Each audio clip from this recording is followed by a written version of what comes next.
Welcome to Lynn Cullen Live, talk radio without the static.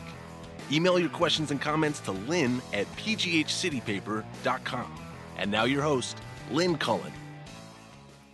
Hi. How you doing? It's the last day of April, a month that has been rather cruel and cool, not even cold to us. So toodaloo, April, and we welcome May tomorrow. Oh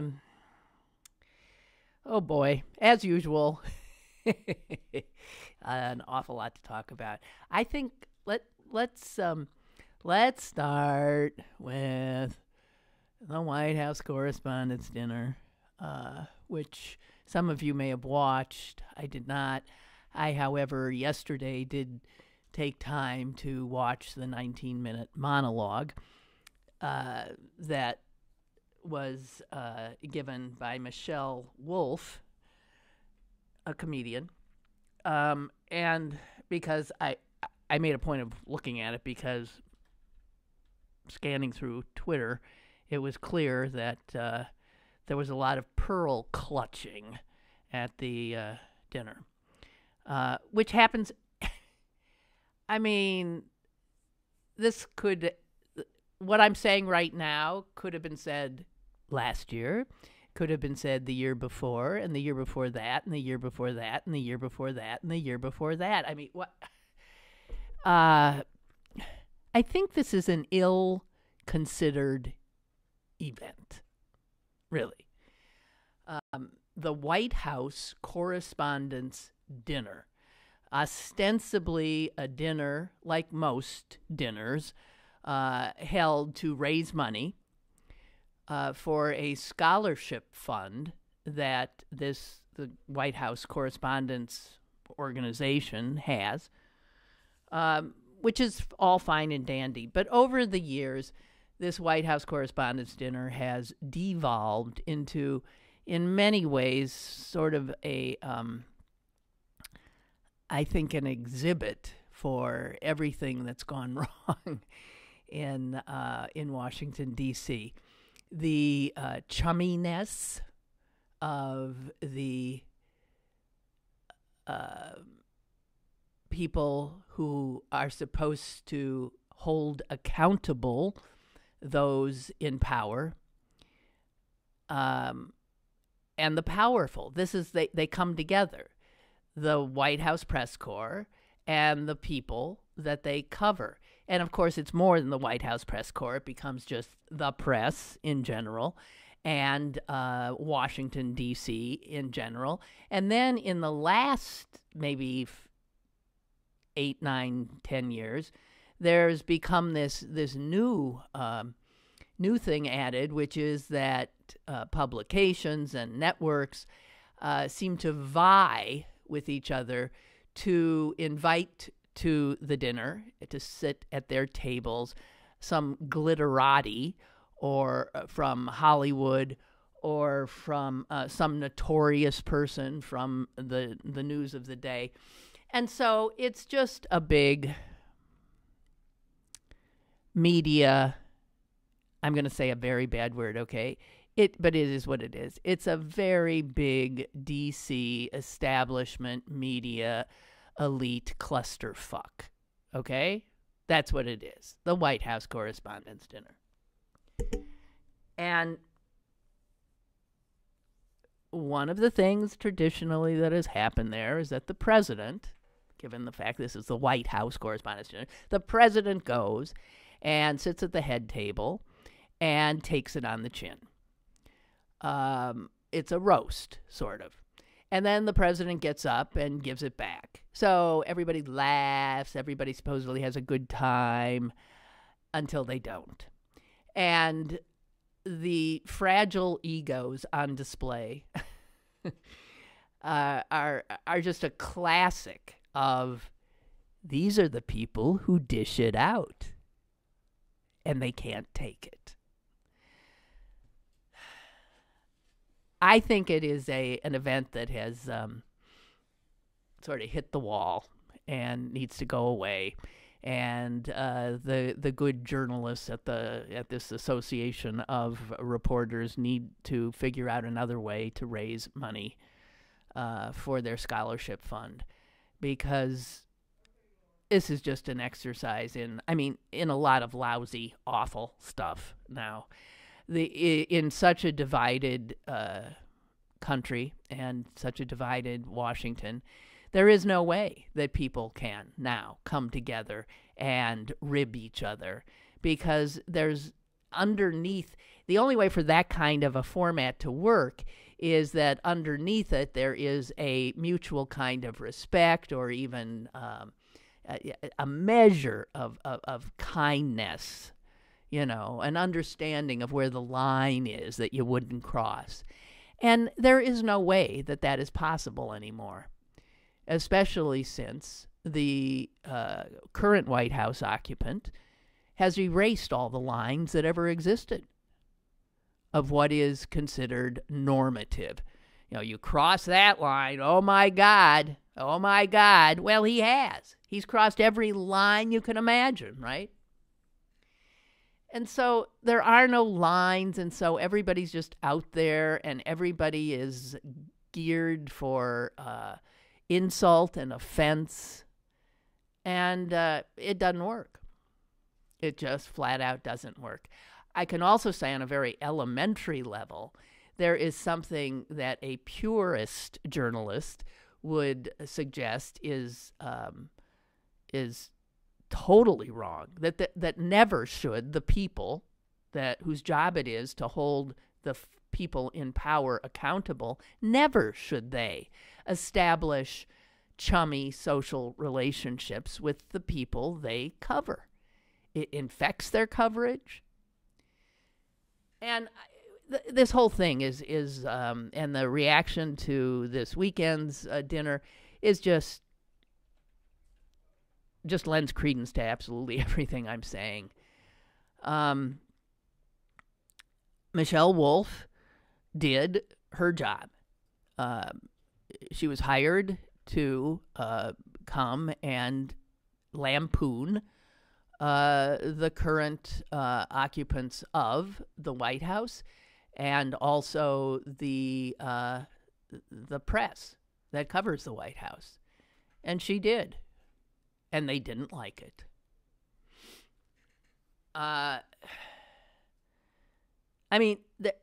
In this ballroom, you could not get together a more egotistical, self-centered, self-congratulatory, self-righteous, thin-skinned bunch, right? Again, the ones that dish it out but can't take it. It's widely believed by some. Widely believed by some? Well, I don't know if that sentence makes any sense right out of the gate, but I think a lot of people do think that what Barack Obama, while president, said at one of these dinners, making fun of Donald Trump and his presidential ambitions, is what likely made Trump run. Because we all know Trump can't take it. And he was humiliated that night by the president. And people were laughing. And we've come to learn that if there's one thing Donald Trump cannot take, it's being laughed at.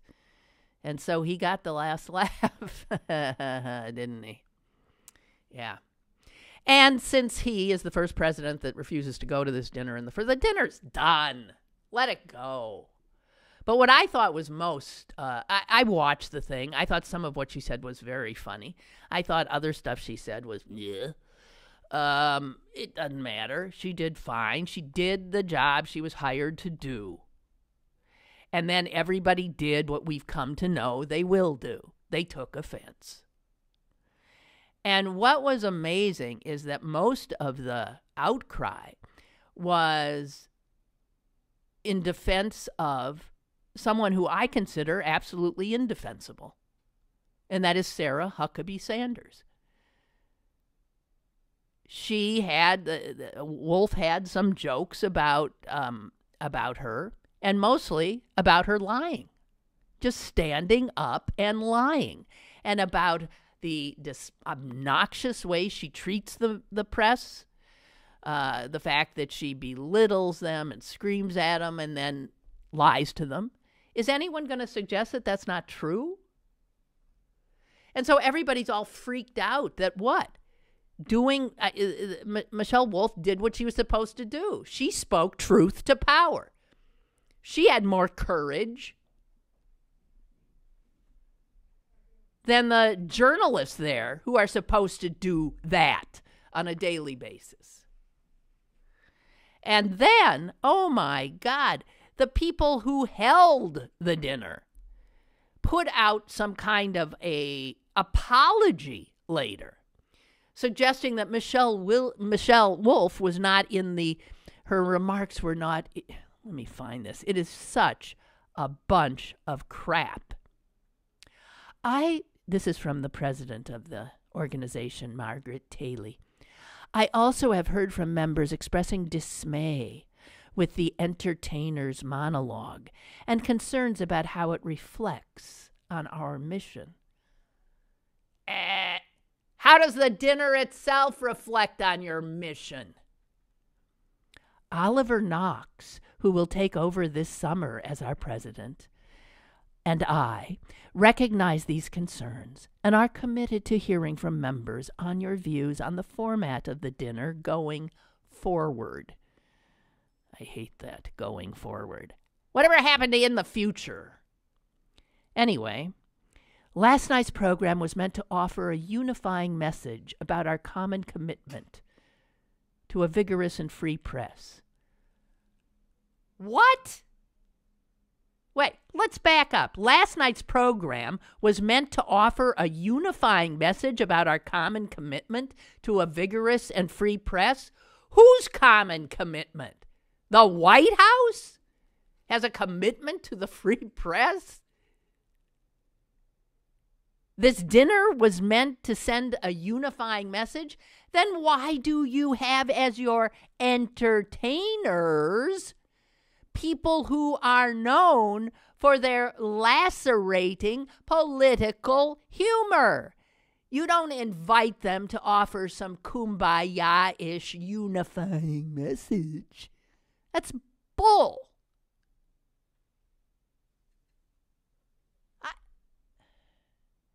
And this is from a so-called journalist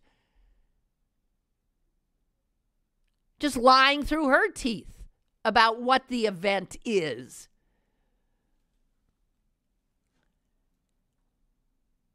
Unfortunately, the entertainer's monologue was not in the spirit of our mission. Oh, God. What? I'll tell you who's not in the spirit of your supposed, mission. Donald J. Trump, Sarah Huckabee Sanders, Kellyanne Conway, all the people that the entertainer went after.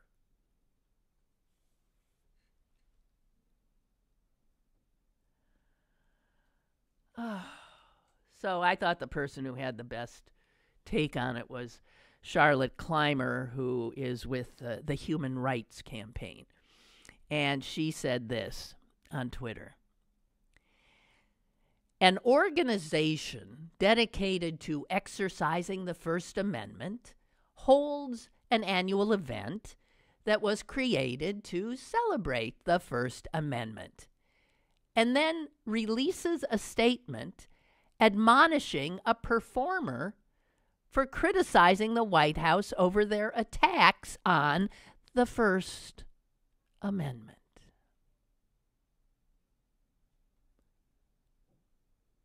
And one of the correspondents for MSNBC said this statement is as cringeworthy as any joke ever told at a White House correspondents' dinner. The First Amendment is cool to celebrate and embrace, except when it's not, I guess. Yeah.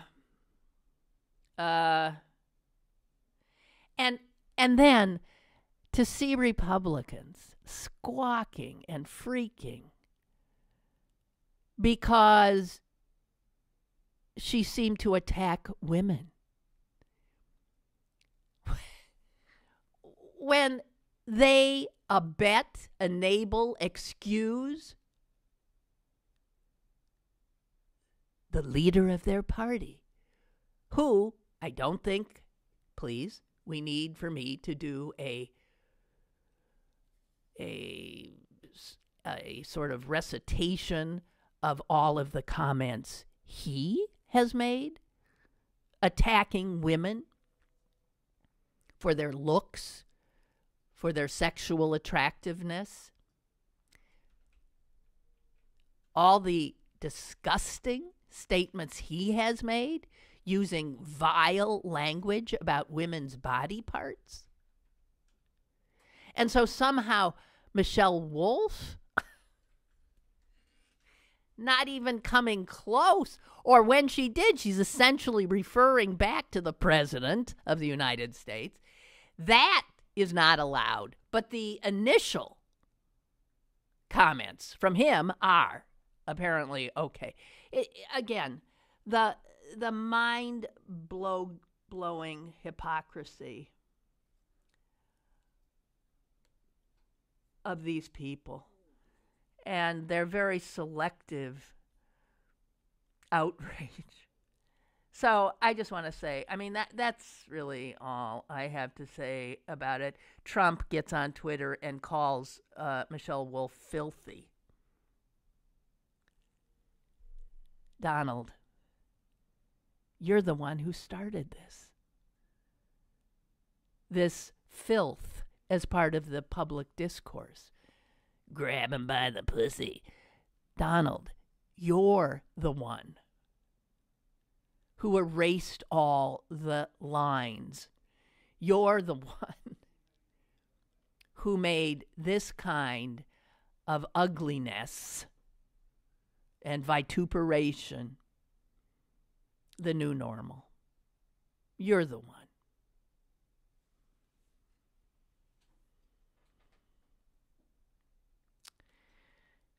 A sad situation. We have a caller. Hello? Hello? Hi. Hi. Hey, Lynn. The only disappointment with me on that Michelle Wolf was she didn't go further. I loved it. Yeah. What she did, I loved. I mean, some of it wasn't funny, but there was a lot of good jabs. Yeah. I think she should hit him a little more. Yeah. That's what I like to see him. Take him down because, hey, Trump, like you said, he said so much, and that administration's so fucked up. Hey, any chance anybody beats him down, I say beat him down. They deserve everything they get. I hear you. That's how much I hate the bastards. Okay. Thank They you. all rot in hell. Have a good day. Goodbye. See, this is our new world. I hate the bastards. They can all rot in hell. Have a good day. It's the strange dissonance in America today. There it is. And I think most of us share it, right? David reminds us that at that White House Correspondents' Dinner where President Obama, who was always so good at these things, he was so cool, that Obama was ripping into Trump at that dinner, the raid that would kill Osama bin Laden was getting underway. Yeah. That was a real president and not this frightening clown we now have.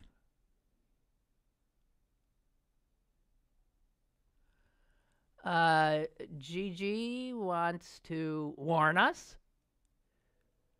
I hope you will mention on your show today that BET Investments, a developer renovating a building in downtown Pittsburgh, is seeking to disrupt the peregrine falcon family, which made its home on their building this spring.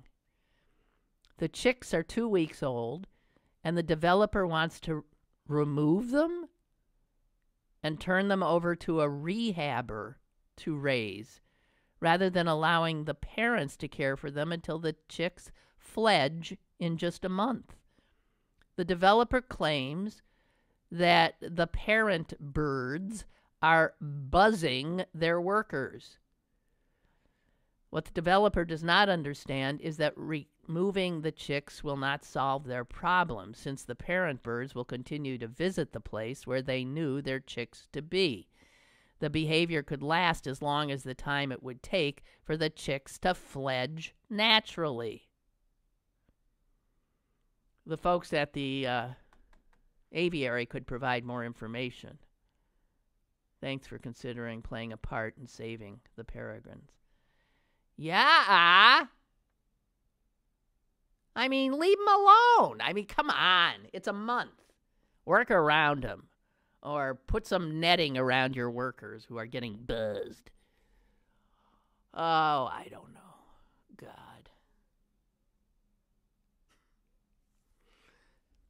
There isn't enough trouble in the world. You have to pick on peregrine chicks. I mean, these are good parents. These parents don't eat their babies. Like that jerk peregrine on you go bother her. The jerk peregrine on the Cathedral of Learning. Is this the ones on the golf building? Because I think there is a nest on the golf right around the corner. I haven't noticed they're doing work up there, but oh God, like there's not enough trouble in the world. I'm sorry. Oh, just the rest of the story on something I brought up last week, which was this Ohio Township police officer who had been suspended without pay for 5 days, 5 whole days without pay, for sending pictures of his erect member to a woman who he had arrested for drunk driving. And since then, the DA has dropped the charges against her, and the officer with the erect member has returned happily to the force, and the police chief's fine and dandy with it. And that news hit the newspaper last week. I shared that with you, and the upshot of that, again, publicity, again, local reporting, letting people know something that's going on, and I guess the resulting outrage in this regard made the police officer resign. He's gone. And the department, the police chief, who was just fine and dandy with him serving a 5-day vacation with no pay, now says, as of April 27th, Officer DiGiulio has submitted his resignation from the Ohio Township Police Department effective immediately. That's it. Okay, so that's good news. That guy shouldn't be a cop.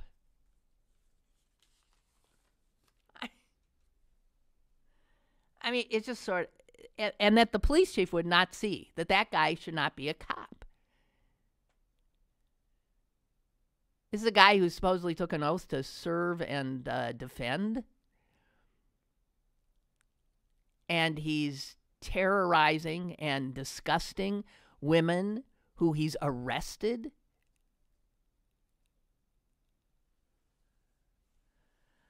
Oh. Unbelievable. Hey, good news. I found some good news. This was over the weekend.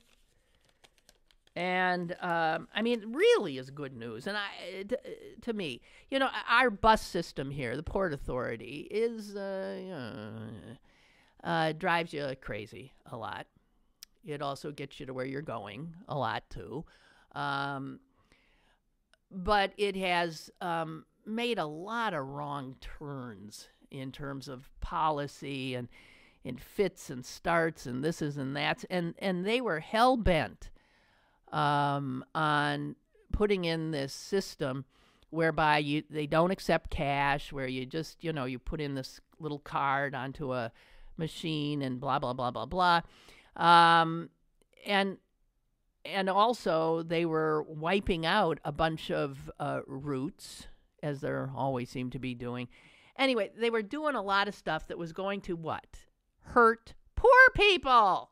Because that's what government seems to do these days. Hurt poor people. And you may know that there's a new head of the Port Authority. The first woman to ever head the Port Authority. Her name is Catherine Egan Kellerman. And Ms. Kellerman hasn't been there for very long. But boy, she's making her presence known. And in a positive way.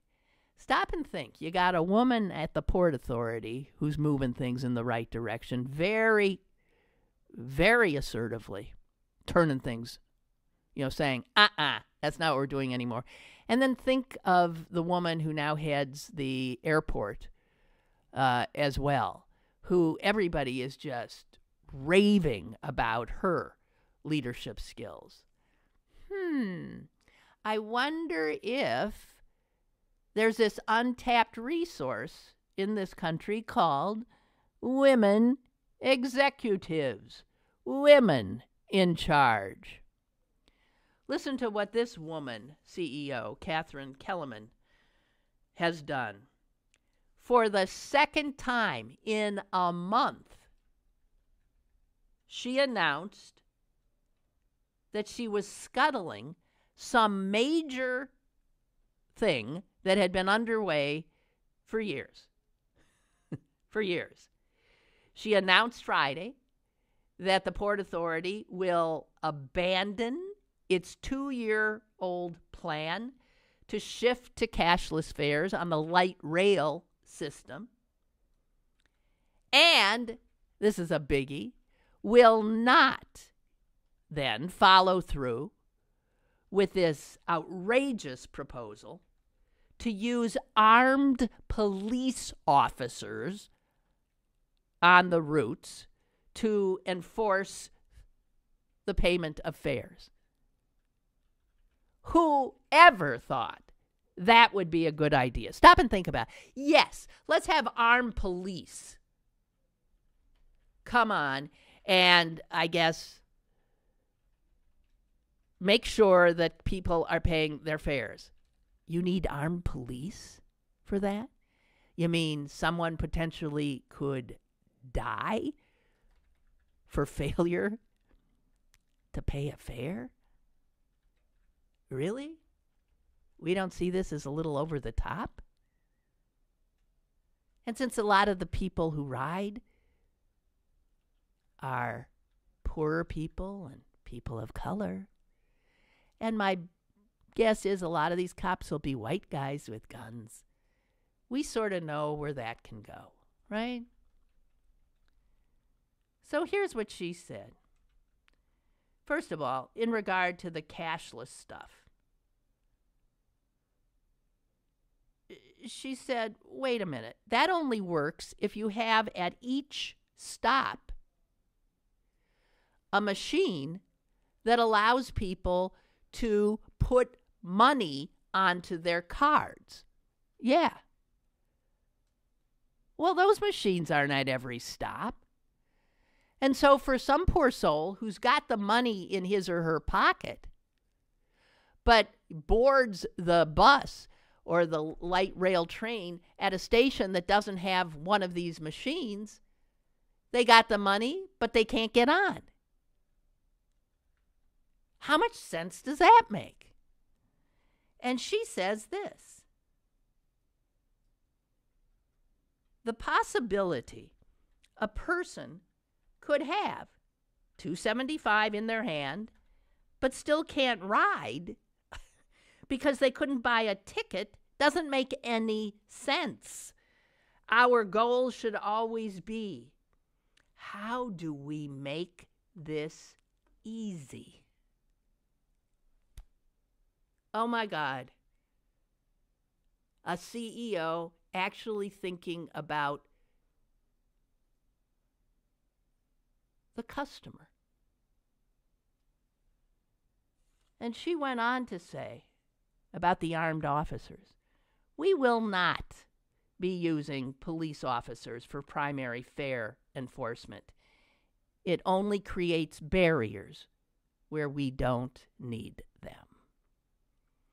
She also pointed out that a review of how much it costs the Port Authority for people evading the fares showed that about 2% of riders seem to evade.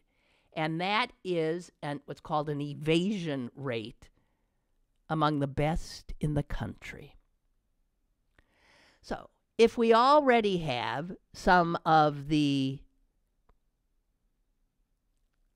trustworthiest passengers in the country, then I think having armed police officers trying to fix a problem that obviously doesn't exist is insanity. And God bless her, Catherine Kellerman sees that. She also heard a lot of cries from the smaller communities in the Mon Valley whose riders would, because of, again, something that's been in the works for a long time, riders would have to take their buses to Oakland and then transfer to the bus rapid transit system when it opens in a few years, and also their neighborhood service would be sharply reduced. All of that is off the table.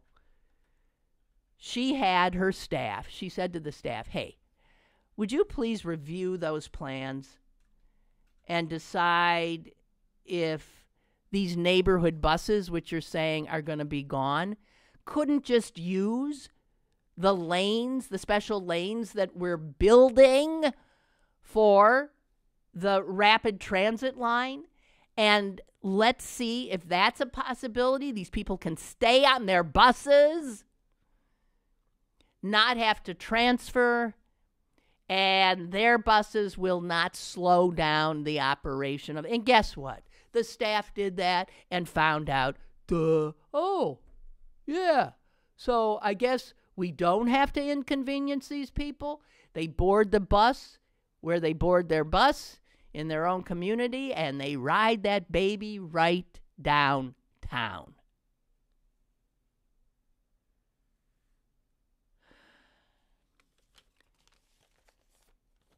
And so she looked at this cashless fare thing that is kind of in place now with these Connect cards.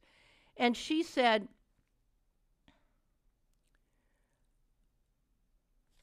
where is it? Her review of this concluded that it didn't make sense. This woman comes in and looks at what the fine minds of the guys who've been running the Port Authority for the last few years, their great plans. And she looked at them and threw them out the window for being not customer friendly and not even making financial sense. In this regard, she said, her review of the fare policy concluded that it didn't make any sense financially to go to cashless light rail fares because not all of the stations have vending machines for riders for you to use to put more money on their prepaid cards or to buy daily ride tickets. And then, so that means in order for this to work, you have to install these machines at every stop. And that costs at least minimally $60,000 a pop. And she said, none of this makes any sense. You can't put a system in place where you don't have the infrastructure.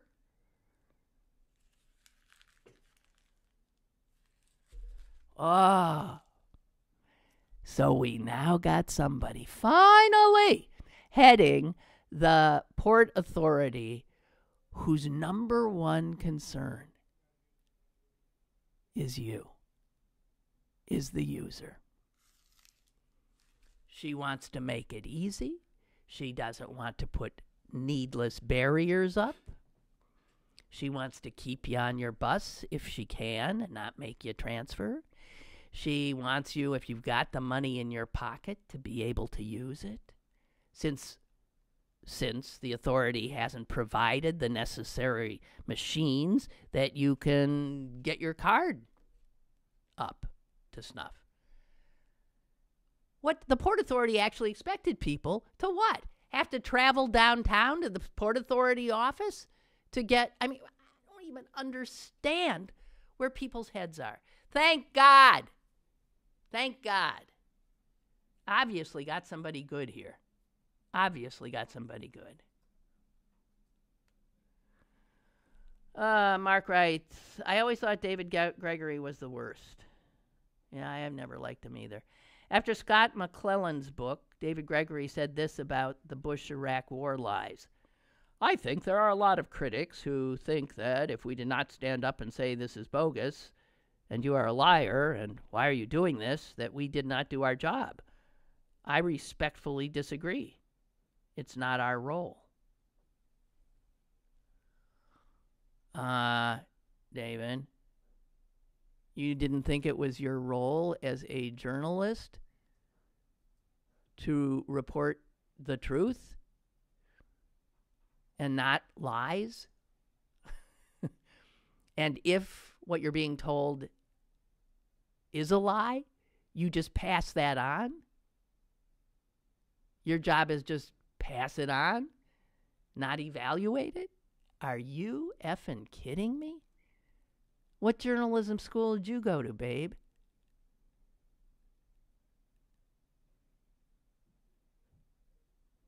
Yeah, so here are all these journalists at that event. And she was doing what the journalists are supposed to do, and they're upset.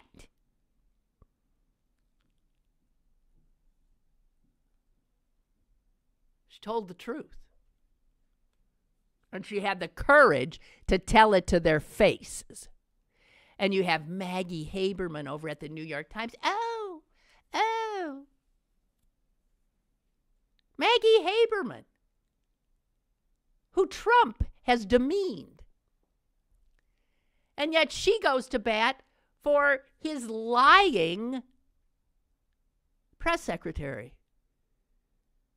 And the same with Andrea Mitchell. And the same with Mika Brzezinski, who was also, just treated with such disgustingness by the press. Remember he said about her, yeah, I saw Mika, or there was like blood coming out of her eyes, right? Or something. She'd had some work done, oh boy, and blah, blah, blah, blah, blah. And Mika leaps to the defense of his lying press secretary. There is nothing Michelle Wolf said that was not true. She was just what? Discourteous? I have said over and over again, it is beyond me how this White House press corps continues to pretend that everything's fine. Continues to go like the sheep they are and sit there for those so-called press briefings that are nothing more than obfuscations, flat-out lies, and intimidation. They sit there, and then our network news has them still go on and say, well, the president's press secretary said, and then they don't say it's a flat-out lie.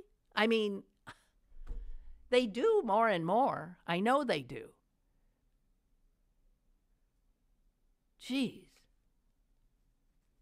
I never saw that David Gregory quote. That's unbelievable. Unbelievable. So one other thing that I wanted to address. I've sort of been wanting to address it for some time and haven't. Why can't I find this thing I want to find? Because I am disorganized. Yeah, this is it. And this takes us back to this attack in Toronto that killed 10 people. I need to talk about this a bit, but we do have a call. Caller, hello. Hey, Lynn, good morning to you. Good morning. Oh, sorry, sounds like you have a little gravel in the throat. I've been there. But yeah, you're spot on. Of course, I didn't watch frankly, I think the White House press correspondence dinner should just be put out to pasture because I don't think elite, journalists should be that comfortable with the people they cover, no matter what their political persuasion. Correct. But regardless, I actually went and checked out Michelle Wolf's comments or her performance. I don't think she was terribly funny. I don't think she was as good as Colbert. But I have no idea. First of all, she didn't mock Sarah Sanders' appearance. I guess the only joke that could be stretched to include that would be the reference to her being a stand-in for Aunt Lydia on the Handmaid's. I haven't watched The Handmaid's Tale, and the woman is considerably older from what I've been told. The actress is much older than Sarah Sanders. I mean, no, really? I think it has to do. I think it has to do with that character's indoctrination of women by selling Correct. a pack of lies. That's my guess. I thought the only thing she said about her appearance was she mentioned her eyeshadow, but she just mentioned that it was gotten by her burning facts into ash and then sticking them to give herself that eye makeup look she's got going. No, there was nothing. I mean, but this jumping to her defense, and especially as he said, Maggie Haberman over in the Times, and talking about how impressive it was for her not to get up and walk out. Like, she insults and demeans you idiots every time she holds a press conference. Right. She's defended statements utterly contemptuous of women and men, for that matter. Made statements that are, just blatantly fly in the way of facts and logic. I mean, it's just gross. And, it's sort of, you would have to say, Trump has yet to start, he's yet to commit an act as heinous as the invasion of Iraq. Let's be honest about that. He hasn't. But, I mean, just on a daily display of how vile, crude, and ignorant and dishonest the man and the administration are, just, every day, every week. And as you said, it's as if reporters want to pretend that this is just somehow business as usual. Yeah, and it's why, you wonder, Haberman, is, as you said, I can't believe that Sarah Sanders didn't walk out.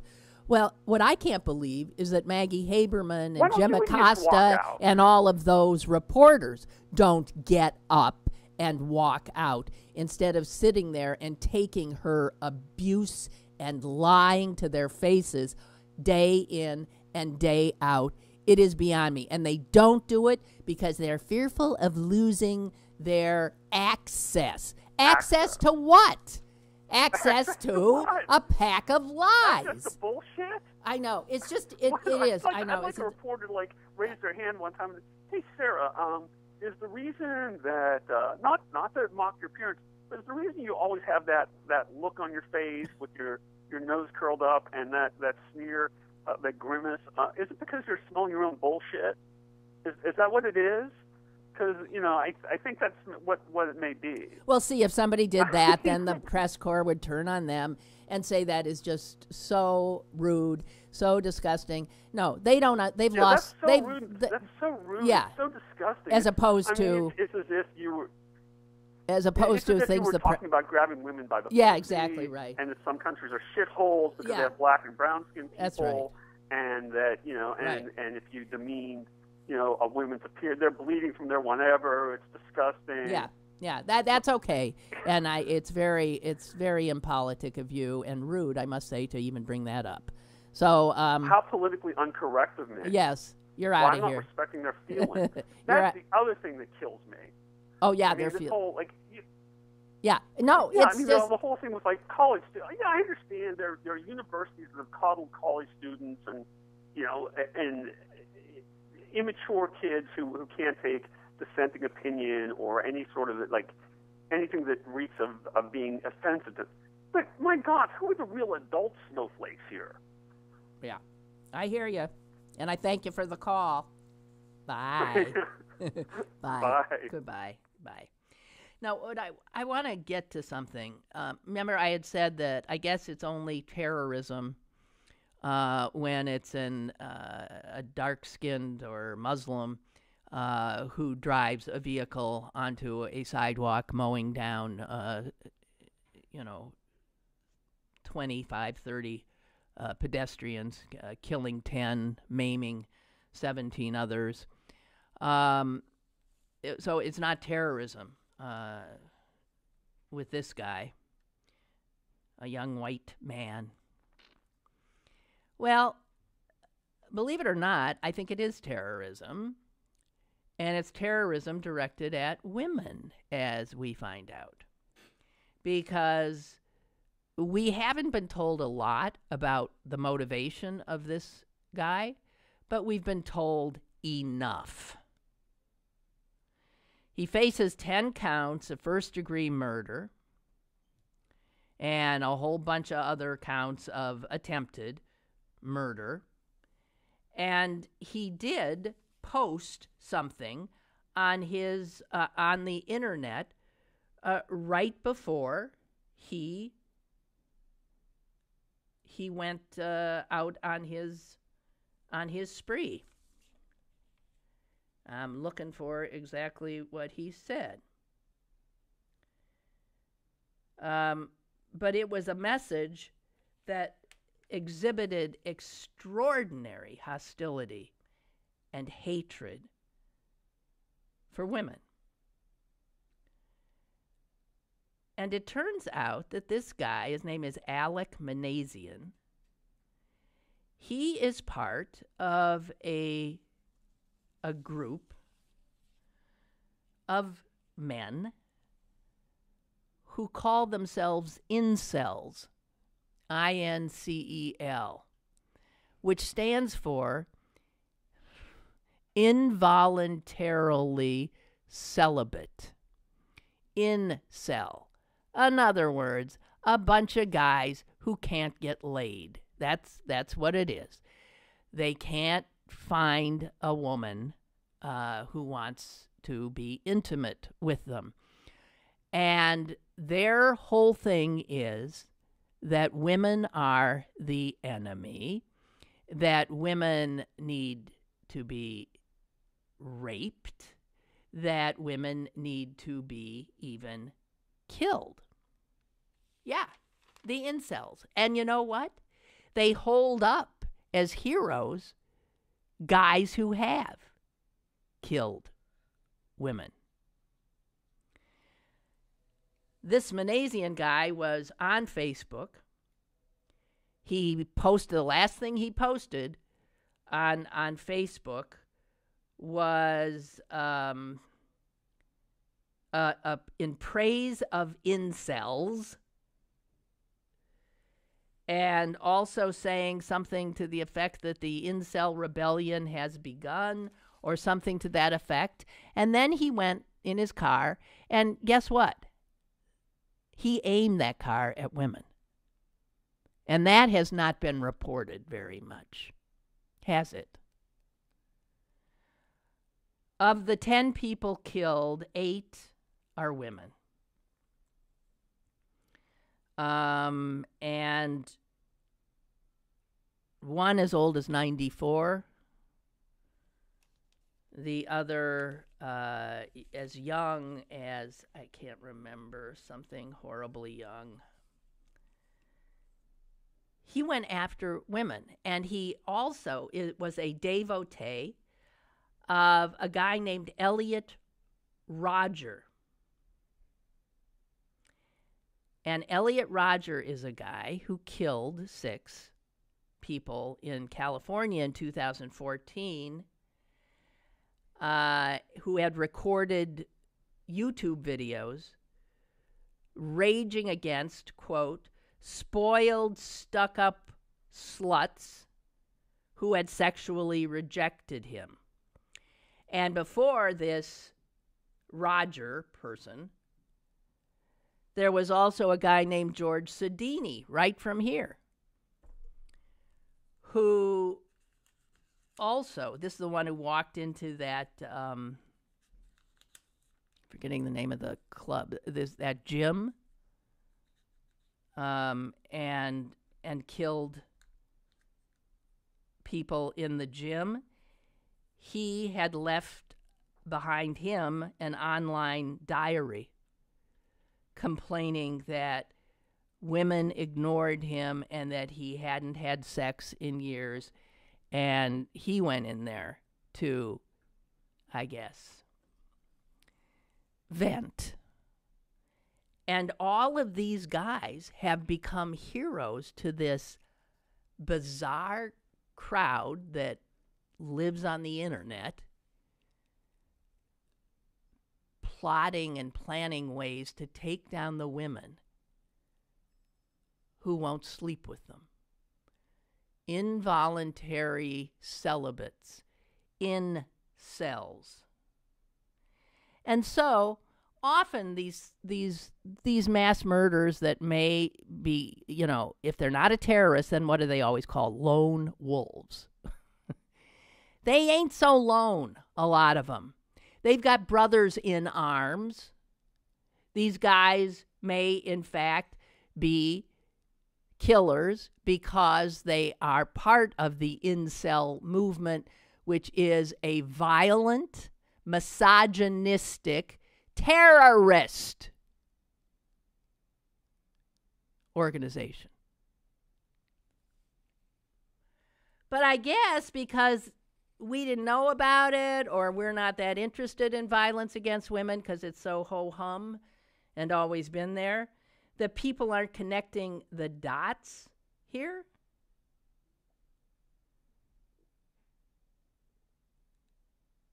When the guy in California went on his killing spree, that internet crowd was going just bonkers. They were loving it and saying that he went full Sodini, referencing the guy, the incel here, that killed the people in the gym.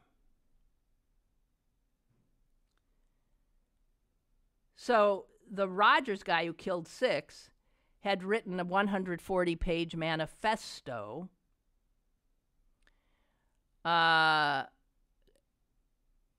which outlined his rage against women, calling himself a kissless virgin. And his name became like this synonymous with all of these misogynistic forums that are all over the internet. Chris Harper Mercer, who shot and killed 9 people at a community college in Oregon in 2015, mentioned Rodger by name. And when he wrote before his attack and complained about being 26 years old with no girlfriend, a virgin. And now, in the aftermath of the Toronto attack, this guy, Manassian, has become the latest hero to this crowd. He's being called a new saint on their forums, with commenters changing their avatars to Mr. Manassian's picture in tribute to him. That he finally did what they all dream about doing, which is went ahead and killed as many women as he could.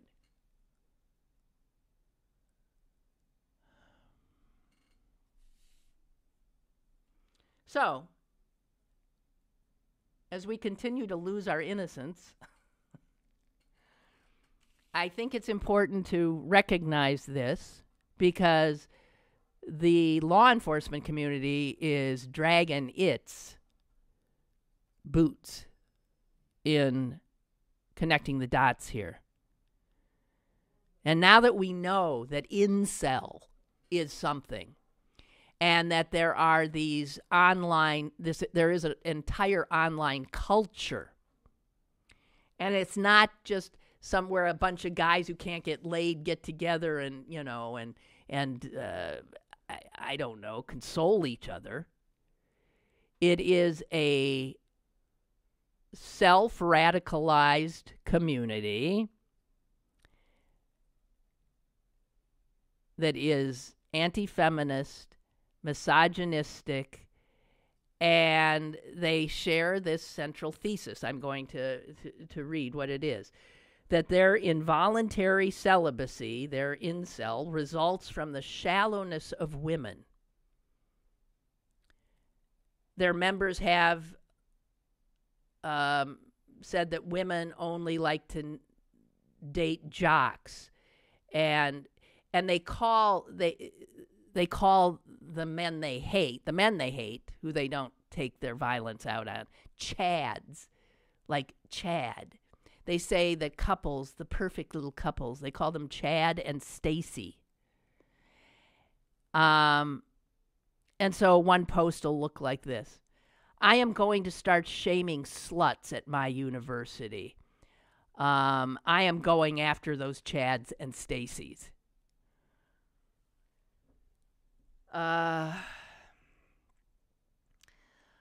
A professor at Grinnell who studies subcultures and masculinity said that these are guys who feel real pain and rejection, but their pain results from a misplaced anger, and that anger is aimed at women.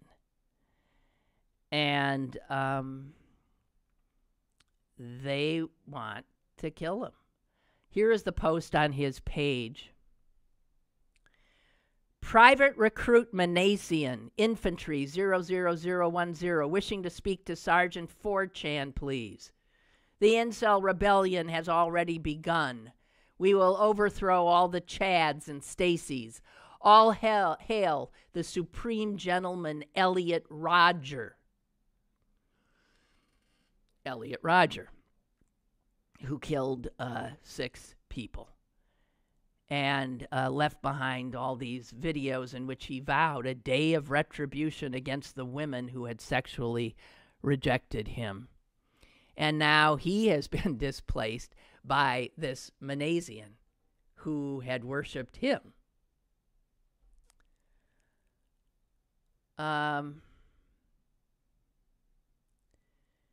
The Toronto police acknowledge that the victims are predominantly female, but they're not going further and saying that there is a terroristic culture out there that advocates violence against women.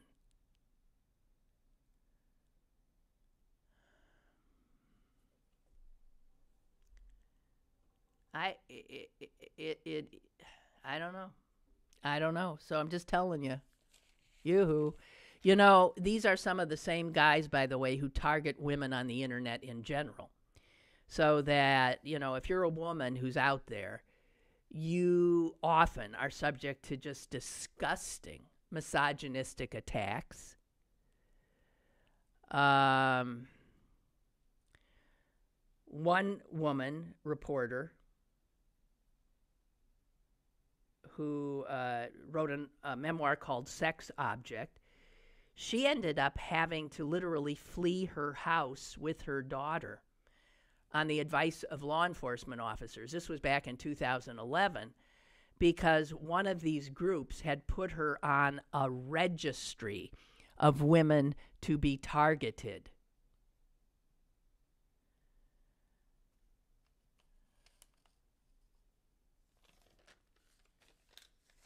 Okay? I'm just saying. Maybe you heard it here first. This is real. And a lot of those white lone wolf killers are incels. They are incels. And they hate mostly women. And if a few chads die on their rampages, well, so be it. But they're filled with this rage against women. So if you're wondering about where are these guys coming from, this is a big part of where a lot of them are coming from. Who knew? Again, incel. That's it. Leaving you with a little bit of stuff to ponder there. It's not happy, but I think it behooves us to recognize it, acknowledge it, name it, and watch it. I'll see you tomorrow.